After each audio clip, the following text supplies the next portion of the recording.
안녕하세요. YK의 미모 담당 훈변 김지훈 변호사입니다. 얼마 전 큰 화제를 몰고 온 드라마가 있습니다. 바로 영드 닥터 포스터를 원작으로 한 드라마 부부의 세계입니다. 여러분, 만약에 자신의 배우자가 불륜을 저지르는 상황을 목격했거나 아니면 그런 사실을 나중에 알게 되었을 때 어떤 기분이 들 것 같으세요?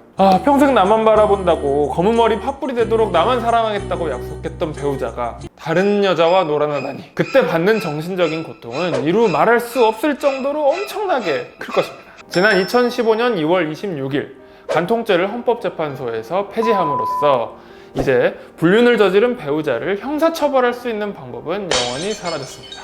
자, 그러나 형사처벌이 불가능해졌을 뿐 민사상으로는 아직도 책임이 있습니다. 자, 첫 번째로는 이혼 소송을 당할 수 있습니다.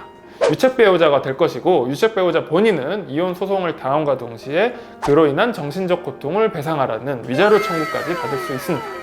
자, 그렇다면 바람피운 상대방인 상간녀는 어떻게 될까요? 상간녀도 정신적 고통을 배상하라는 위자료 청구 소송을 받을 수가 있습니다. 그렇다면 상간녀 손해배상 소송은 100% 가능할까요?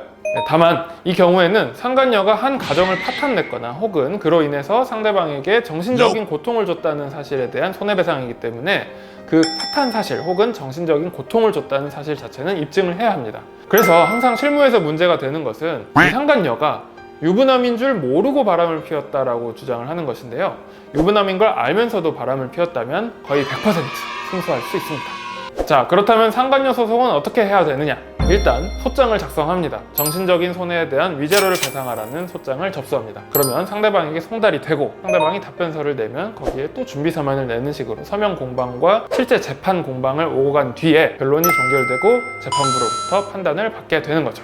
다만 모든 소송이 그렇듯 손해배상 사실 그리고 인과관계, 손해배상의 범위 등을 입증을 해야 합니다. 언제, 어디서, 어느 정도, 어느 수위의 불륜을 저질렀다는 사실 정도를 원고가 입증을 해야겠죠. 그런데 문제는 이 불륜 증거를 잡는 게 어렵다는 것입니다. 옛날에 간통죄가 폐지되기 전에는 간통 행위가 형사처벌 대상이었기 때문에 수사기관의 도움을 받아서 예를 들면 모텔의 문을 딴다거나 이런 상황이 가능했습니다. 하지만 지금은 그럴 경우에는 주거침입으로 오히려 역고소를 당할 수 있으니까 최대한 간접 증거들을 확보해야 되는데요. 이 간접 증거라 함은 영상, 녹음, 블랙박스, 문자메시지 등등 다양한 방법이 허용됩니다. 즉, 이 사람이 배우자가 있는 걸 알면서도 불륜 행위를 했을 수 있겠구나라는 의심을 들게 할 만큼의 정황 증거면 어느 것이든 도움이 된다는 것이죠. 자, 그런데 상간소송에서 여러분들이 주의해야 하실 것이 있습니다. 아무리 증거를 확보하고 싶어도 합법적으로 되도록이면 증거를 확보하시라는 것이죠. 만약에 불법적인 증거, 즉 도청을 한다든지 흥신소에서 사람을 고용한다든지 남의 핸드폰을 몰래 비밀번호를 해제한다든지 이러한 행위를 하는 것은 물론 이 상간소송에서 증거로 쓰일 수는 있겠지만 오히려